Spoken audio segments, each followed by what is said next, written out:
कई बार लोग किसी काम को पूरी मेहनत और लगन से करते हैं लेकिन वो काम बनते बनते बिगड़ जाता है। अगर आपके साथ भी ऐसा ही होता है तो सिर्फ एक चौपाई के जाप से आपका काम बन सकते हैं।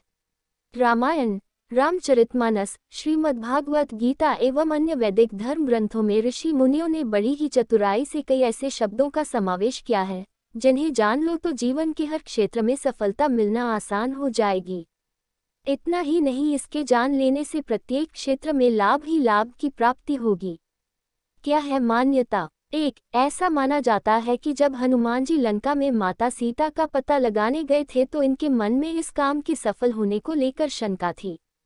तब उन्होंने श्री राम का ध्यान किया और इसी चौपाई का जाप किया था। 2. रामचरितमानस के सुंदरकांड में इस चौपाई का वर्णन तब आता है जब हनुमान जी माता सीता की खोज करने के लिए लंका जाते हैं। वहां पर लंकिनी नामक राक्षसी हनुमान जी को रोक लेती है। उसी समय हनुमान जी लंकिनी राक्षसी को मुक्का मारते हैं। इस मुक्के की मार के पश्चात लंकिनी को ब्रह्मा जी द्वारा दिए श्राप से मुक्त मिल जाती है और ब्रह्मा द्वारा कहे गए वचनों का बोध होता है और वह हनुमान को वे वचन कहती है। चौपाई। प्रबिसी नगर कीजिए सब काजा, हृदय राखिए कौशलपुर राजा, गरल सुधा रिपु करही मिताई, गोपद सिंधु अनल सितलाई। अर्थ, लंकिनी हनुमान जी से कहती है कि अयोध्यापुरी के राजा श्री रघुनाथ जी को हृदय में रखे हुए नगर में प्रवेश करके आप सब काम कीजिए। प्रभु श्री राम के प्रभाव से विष अमृत हो जाता है, शत्रु मित्रता करने लगते हैं, समुद्र गाय के खुर के बराबर हो जाता है और अग्नि में भी शीतलता आ जाती है।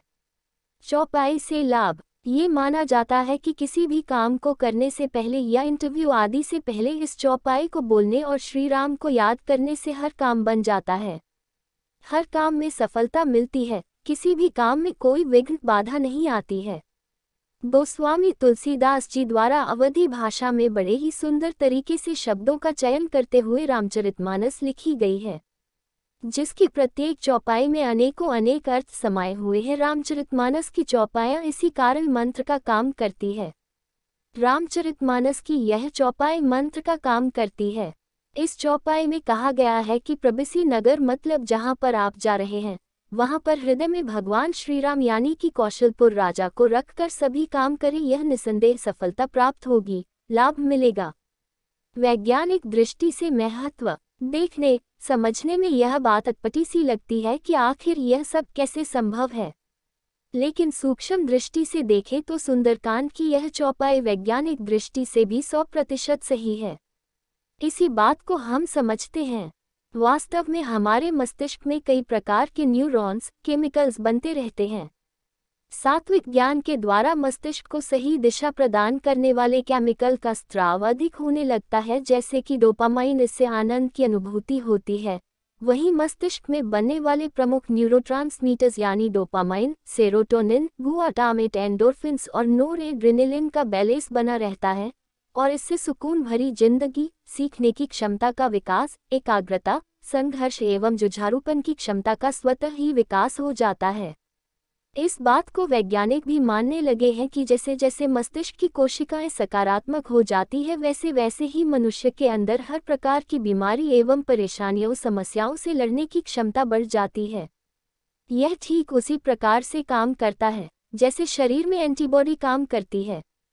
आध्यात्मिक रहस्य। रामचरितमानस के सुंदरकांड की चौपाइयों का वैज्ञानिक रहस्य के साथ साथ आध्यात्मिक गूढ़ रहस्य भी है। अध्यात्म के अनुसार मनुष्य 3 स्तर पर बना हुआ है। पहला आत्मा, दूसरा सूक्ष्म शरीर एवं तीसरा स्थूल शरीर।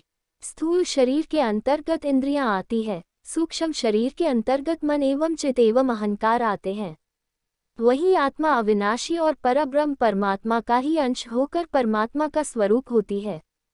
सभी में आत्माएं एक समान परमात्मा का अंश होने के कारण बिना किसी राग द्वेष के रहती है।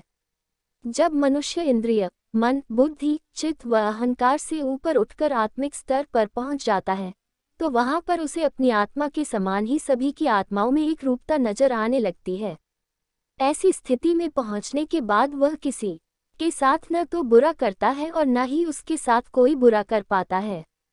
आपसे निवेदन है कि हिंदू धर्म की वैज्ञानिकता का प्रचार प्रसार करके सनातन हिंदू धर्म के विषय में जो भ्रांतियां लोगों के मन में बैठी हुई है उसे दूर करें। अधिक से अधिक इस वीडियो को शेयर करें। आपसे यही आशा है और मुझे विश्वास है कि आप जरूर इस चैनल को सब्सक्राइब करेंगे एवं अपने बहुमूल्य सुझाव व प्रतिक्रिया देने के लिए मुझे कमेंट्स करें।